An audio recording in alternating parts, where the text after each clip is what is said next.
ये तुम मुझसे बात करते हो, यही तुम मुझसे बात करते हो. Welcome dear viewers. Today my content is about Mahan Kalakars, Mahan Indians, great singers. Mohammad Rafi साहब is the difficult songs. दोस्तों आज हम मोहम्मद रफ़ी साहब के उन गीतों की चर्चा करेंगे जो उस ज़माने में लिखे गए और सबसे मुश्किल सॉन्ग्स थे उस ज़माने में दोस्तों, क्योंकि मोहिंद कपूर, मुकेश, मनाडे और किशोरदा जो उस ज़माने में सुपर हिट सिंगर रहे, लेकिन उन सिंगर्स ने भी गीत अपने ज़माने में गाए, लेकिन ये बहुत मुश्किल राग पे आधारित गीत थे जिसको मोहम्मद रफ़ी साहब ने गाया. उसकी आज चर्चा करेंगे. चैनल को सब्सक्राइब करें, लाइक करें और वीडियो को शेयर करें. दोस्तों ये गीत संगीत जो उस ज़माने में मोहम्मद रफ़ी साहब ने शास्त्रीय गीत संगीत क्लासिकल सॉन्ग्स जो नशात की कटन धुनों को भी जो उन्होंने पार किया, और मोहम्मद रफ़ी साहब दिल के बहुत अच्छे थे. याद रहे कि वो नरम दिल इंसान थे और he is very good personality for this to all Indians on all the world.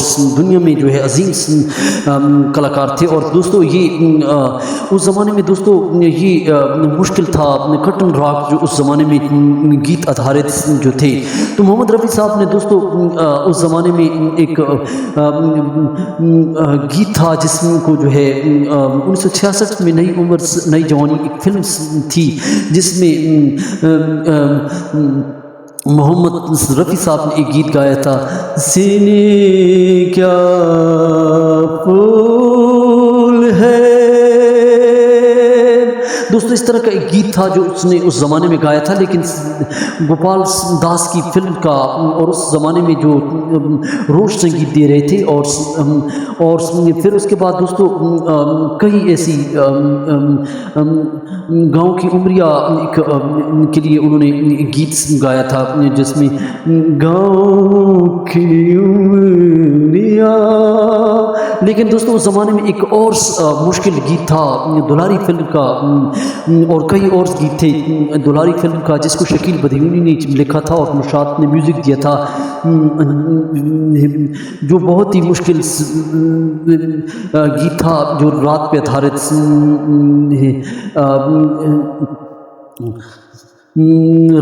जो मोहम्मद रफ़ी साहब ने वो गीत गाया था. रात कट चुकी सुहानी रात ढल चुकी, सुहानी रात ढल चुकी, न जाने तुम कब आओगे.